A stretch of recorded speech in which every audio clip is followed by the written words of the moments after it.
don't even need to be in any of the racier driving modes. It literally just takes off. Woo!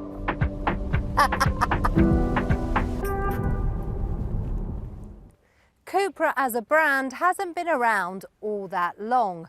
The car started out as souped-up Seats, but now they're a standalone brand with standalone products. The first was a Cupra Formentor, and this is the second, the all-electric Cupra Born. Originally, it was supposed to be a Seat. The Seat El Born, no less. Very Espanol. But when push came to shove, the powers that be decided it needed a sportier, more premium edge. And so the Cupra Born was born. If it looks familiar dimensionally at least, then that's because underneath it's almost identical to the Volkswagen ID.3. It uses the same batteries, electric motors, it's got the same wheelbase, similar interior features and similar space inside. So why should you pick one of these over one of those? There's no easy answer to that right now. However, at the time of filming, the lead times on these was a hell of a lot shorter. So if you're in the market for an all-electric family hatch, check out one of these, my top EV buying tip. Seriously though, what separates this from the ID.3? Well, styling for one. This is more angular, it's more aggressive, and even though there's an element of cringe when I say the word aggressive when referring to a car, I think you know what I mean, right? The ID.3, it's more cute, it's more round, it's more cuddly, and well, it's a bit like a bubble. And this is anything but. And actually that sporty, aggressive interior continues once you get inside the car.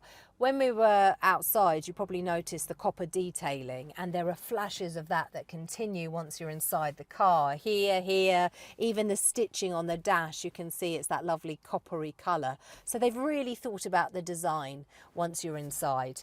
I don't know if you've ever driven or even sat in an ID.3, but if you have, you'll sit in this car and you'll feel it's familiar. The gear selector, that's the same. Digital instrument selection, similar. And this infotainment system, unfortunately, is still very similar. I mean, it's got its own graphics and layout, looks very swish, looks very lovely, but basically, it's just a bit of a fiddly user interface, if I'm being honest. Having said that, you sit in here and you do feel this is a more upmarket car than the VW. Lovely materials here on the dash, and the seats, they just feel really lovely. They're made from recycled clothing and single-use plastic. So again, that's another great reason to pick the Cupra. There are currently 3 specs available to order, as well as a choice of batteries and motors. The range starts with V1, which gets alloy wheels, LED lights, and that 12-inch infotainment display. Prices start from around £35,000, but thanks to strong residual values, you might end up paying less per month for the Cupra than you would for the equivalent Volkswagen V2 and V3 up the kit count. But as usual, you can find everything you need to know at carbuyer.co.uk. Just use the search bar to find our Cupra Born 6-point review.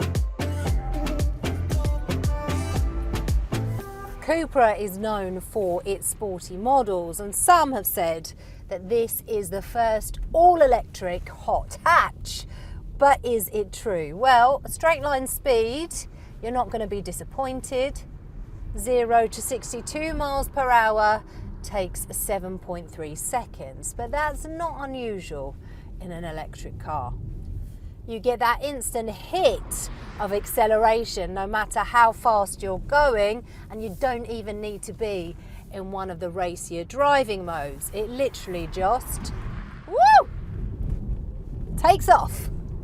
Oh, and there's an e-boost setting as well if you want to go even faster, but honestly, I wouldn't bother.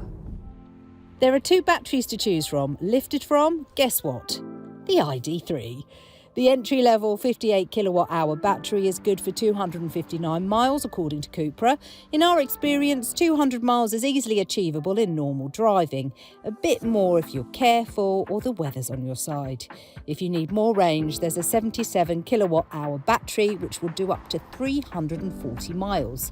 But again, bank on 260 to 270 in day-to-day use. More than most will ever need. But straight line speed alone does not make a hot hatch. It needs to feel agile, alert, and most of all, fun to drive. And although I'm not disappointed, I don't know, I just wanted it to feel better than the ID.3, and I just don't think it does. That's not to say the Born's not a fun car to drive, it's not a light car, but that's negated by the fact that the battery sits really low down, so it's got a good weight distribution. It doesn't roll around a lot. The steering is a bit light and lifeless at lower speeds, but speed up and things weight up, so it doesn't really matter.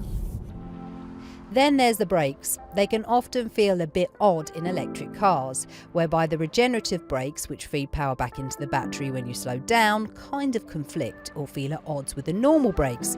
But there's no such issue here. Seasoned EV drivers might like a bit more regenerative braking. It won't bring you to a complete stop, for example. But it's intuitive, and it will suit those coming from a petrol or diesel car. I guess overall there's little to pick holes in when it comes to the driving experience. The ID.3 is a lovely car to drive. I guess, like I said, I just wanted the Cupra to offer a little bit more zing. Of course, as with any electric car, as much as range is important, you'll also want to know a thing or two about charging. And while the Cupra Born can't match a Hyundai Ioniq 5 for sheer charging speed, it's still pretty competitive. As such, if you connect it to an ultra-rapid charger, it'll go from 5 to 80% in around 35 minutes.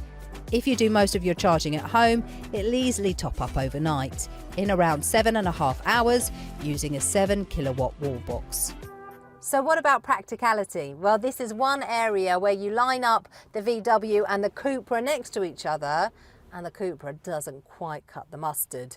There's not a huge amount in it, but roofline it's slightly lower, obviously more of a problem for tall adults than for me, and these lovely looking but immovable headrests, that means the view is quite obscured. The electric platform still means there's a lot of space back here, but it's definitely better for legs than heads. There aren't many toys or tricks back here either. Nothing fun to play with. No climate controls either, but given how frustrating the ones are up front, maybe that's not such a bad thing, eh? Boot space. So, on the face of it, not that bad, and actually it's 5 litres bigger than a Volkswagen Golf or a Seat Leon for that matter. But the issue is the floor's all the way down there, so you've got to load things up and over the bumper to get stuff in. Not the end of the world, just a bit of a niggle. There is a ski hatch if you want to load in longer items, but unlike some electric cars, including the Kia Niro, there's no space in the nose. So you've got to keep your charging cables back here. Not a deal breaker, but it could be better. Speaking of which, shall we round things up? Where the VW can feel cheap, the Cupra is just a bit more premium, and it's not like you'll be paying any more for the privilege. True, some rivals will charge faster or offer more range, but the Born is still more than competitive in this respect. Even the smaller battery will be big enough for most. It handles nicely too. Performance is strong and it drives nicely. But we'll also put that down as a deal breaker. We wanted it to feel a bit more special. It's billed as one of the first electric hot hatchbacks, but it doesn't feel that different to the Volkswagen ID.3. And last but by no means least, when will the Volkswagen Group get the message?